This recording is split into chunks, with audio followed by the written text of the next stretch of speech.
Friends, welcome back to my channel social science learners together.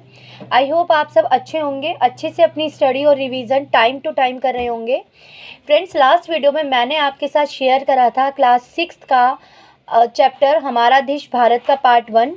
आज उसी chapter को आगे कंटिन्यू करते हुए पार्ट 2 शेयर किया जा रहा है।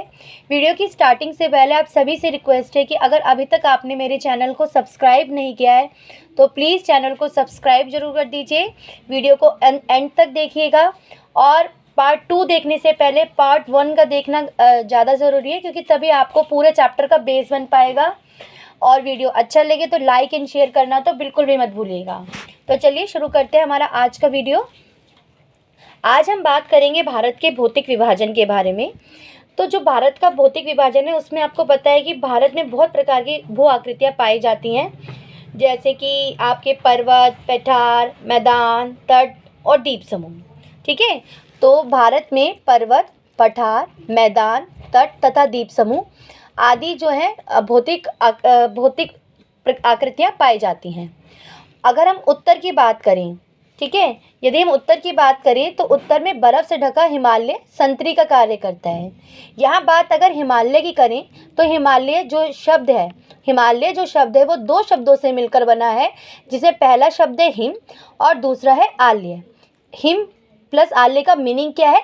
बर्फ़ का घर। हिमालय को हम 3 समांतर श्रृंखलाओं में बांटते हैं। ठीक है, हिमालय को आगे हमने 3 भागों में बांटा है। पहला है वृहत हिमालय, दूसरा है मध्य हिमालय और तीसरा है आपका शिवालिक। तो आइए अब इन तीनों के बारे में डिस्कस करते हैं, इनको सेपरेट करके। तो पहला पार्ट जो है हमारा हिमालय का वो है वृहत हिमालय। तो अगर वृहत हिमालय की बात करूँ तो वृहत हिमालय को हिमाद्री भी कहते हैं।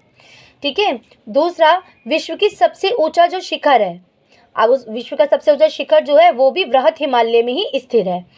तो विश्व की यहाँ पर सबसे ऊंचा शिखर कौन सा है? Mount Everest. और यहाँ पे एक एक्स्ट्रा फैक्ट ये है कि जो माउंट एवरेस्ट है वो नेपाल और चाइना की सीमा पर स्थित है। तो यहाँ पर आपको इतने फैक्ट इंपॉर्टेंट पता चले। इसकी ऊंचाई समुद्र तल से 8,848 मीटर है। अगर हम माउंट एवरेस्ट की बात करें तो जो उसकी हाइट है वो कितनी है? 8,848 मीटर। अब बात करते हैं मध्य हिमालय की। जैसे कि आपको बताया कि हिमालय के 3 पार्ट है। पहला है वृहत हिमालय, दूसरा है मध्य हिमालय और तीसरा है शिवालिक। तो अब बात करते हैं मध्य हिमालय की। मध्य हिमालय को हिमाचल कहते हैं। हिमाचल हिमाद्री के दक्षिण में स्थित है, यानी कि हिमाद्री कौन था? वृहत हिमालय। और अगर हिमाद्री के दक्षिण की बात करेंगे तो वहाँ पर कौन स्थित है? आपका हिमाचल। अब जो हिमालय की तीसरी श्रृंखला है वो है शिवालिक, और शिवालिक सबसे दक्षिण में स्थित है। नेक्स्ट है हमारा उत्तरी मैदान। यहाँ पर जो हम भारत का भौतिक विभाजन कर रहे हैं उसमें दूसरा पार्ट कर रहे हैं आपका उत्तरी मैदान। उत्तरी मैदान की अगर बात करें तो हिमालय के दक्षिण में भारत का उत्तरी मैदान स्थित है।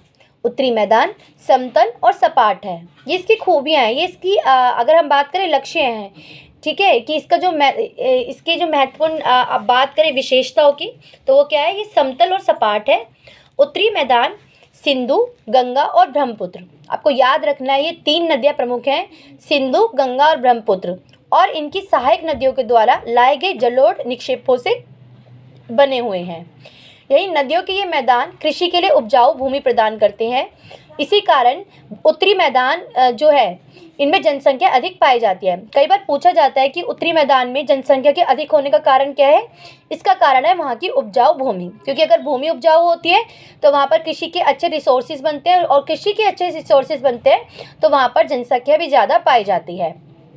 थर्ड जो पार्ट है भारत की प्रमुख भौतिक आकृतियों में वो है भारतीय मरुस्थल की बात। भारतीय मरुस्थल की अगर हम बात करें तो भारत के पश्चिम भाग में भारतीय मरुस्थल स्थित है।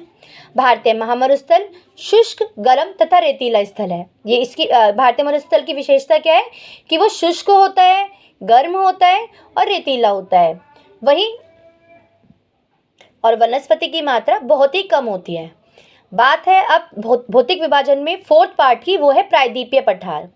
उत्तरी मैदान के दक्षिण में ठीक है। उत्तरी मैदान के दक्षिण में कौन सा पार्ट स्थित है? प्रायद्वीपीय पठार का। अब प्रायद्वीपीय पठार की आकृति कैसी होती है? त्रिभुजाकार, मीन्स ट्राइंगुलर। इसका धरातल काफ़ी ऊंचा नीचा होता है, यानी कि इक्वल ना होकर ऊंचा और नीचा होता है। इस प्रायद्वीपीय पठार के उत्तर पश्चिम में अरावली श्रृंखला है। आपको याद रखना है कि अरावली श्रृंखला कहाँ पर स्थित है? प्रायद्वीपीय पठार के उत्तर पश्चिम में। और विश्व की जो सबसे पुरानी श्रृंखला है वो कौन सी है? आपकी अरावली श्रृंखला, वो प्रायद्वीपीय पठार में ही स्थित है। विंध्यम सतपुड़ा की महत्वपूर्ण श्रृंखला भी प्रायद्वीपीय पठार में स्थित है। और बात करें अगर विंध्य और सतपुड़ा की श्रृंखलाओं की, तो इनसे होकर नर्मदा और ताप्ती नदी बहती हैं। नर्मदा और ताप्ती नदियाँ पश्चिम की तरफ बहती हैं, जो अरब सागर में गिरती हैं। प्रायद्वीपीय पठार के पश्चिम में पश्चिम घाट तथा पूर्व में पूर्वी घाट स्थित है। आपको ध्यान रखना है, जो प्रायद्वीपीय पठार है उसके पश्चिम में कौन सा है? पश्चिमी घाट, जबकि पूर्व में कौन सा है? पूर्वी घाट। और पश्चिम और पूर्वी घाट में एक अंतर क्या है कि पश्चिम घाट का विस्तार एक समान रूप में है, जबकि पूर्वी घाट बीच बीच में टूटा हुआ है। अब बात करते हैं नेक्स्ट पार्ट की, वो है तटीय मैदान। पश्चिम घाट के पश्चिम में तथा पूर्वी घाट के पूर्व में तटीय मैदान स्थित है। अब पश्चिमी तटीय मैदान और पूर्वी तटीय मैदान में क्या डिफरेंस है? पश्चिमी तटीय मैदान काफ़ी संकरे होते हैं, जबकि पूर्वी तटीय मैदान चौड़े होते हैं। आपने ध्यान रखना है, पश्चिम के तटीय मैदान संकरे हैं और पूर्व के तटीय मैदान चौड़े हैं। पूर्व की तरफ बहने वाली नदियां हैं महानदी, गोदावरी, कृष्णा, कावेरी, बंगाल की खाड़ी में जाकर गिरती हैं। और इस एक और इम्पॉर्टेंट फैक्ट क्या है कि महानदी, गोदावरी, कृष्णा, कावेरी, बंगाल की खाड़ी में गंगा एवं ब्रह्मपुत्र नदियों के मुहाने पर सुंदरवन डेल्टा स्थित है। अब बात करते हैं हमारे लास्ट टॉपिक की इस चैप्टर के, वो है द्वीप समूह। हमारे देश भारत का जो लास्ट टॉपिक है वो है द्वीप समूह। भारत में आप सबको पता है 2 द्वीप समूह है। पहला अरब सागर में लक्षद्वीप द्वीप समूह। लक्षद्वीप जो है वो केरल के तट से कुछ दूरी पर स्थित प्रवाल द्वीप है। और दूसरा है अंडमान निकोबार द्वीप समूह, जो भारत के दक्षिण पूर्व दिशा में बंगाल की खाड़ी में स्थित है। तो फ्रेंड्स, यहाँ पर जो हमारा देश भारत का जो चैप्टर है वो पूरा आपके साथ डिस्कस किया जा चुका है। और मैं बार बार आपको बोलती हूँ कि जितने भी फैक्ट आपके साथ डिस्कस किए जा रहे हैं वो एनसीईआरटी बेस्ड है। अगर आपने ये वीडियो ध्यान से सुना है और उसके बाद आपने एक बार रिवाइज कर लिया है, तो बिलीव मी, आपको इस चैप्टर से रिलेटेड जितने फैक्ट हैं वो सब की सब आपको याद हो जाएंगे। आपको मैं हर बार बोलती हूँ कि आप खुद से अपनी हैबिट बनाइए कि आप इस वीडियो को सुने, उसके बाद हैंड रिटेन है नोट्स बनाएं, उन नोट्स के थ्रू बार बार रिवाइज कीजिए। और इवन आप कई बार रिवीजन अगर आपको करनी है तो आप वीडियो को सुनकर भी अपनी रिवीजन कर सकते हैं।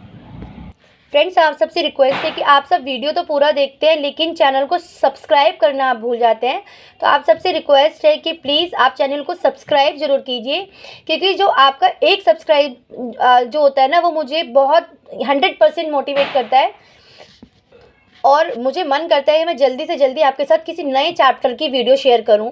तो चलिए मिलते हैं हमारे नेक्स्ट वीडियो में। वीडियो अच्छा लगा हो तो लाइक एंड शेयर करना मत भूलिएगा। मिलते हैं आपके अपने channel social science learners together में एक नए चैप्टर के साथ एक नई वीडियो में।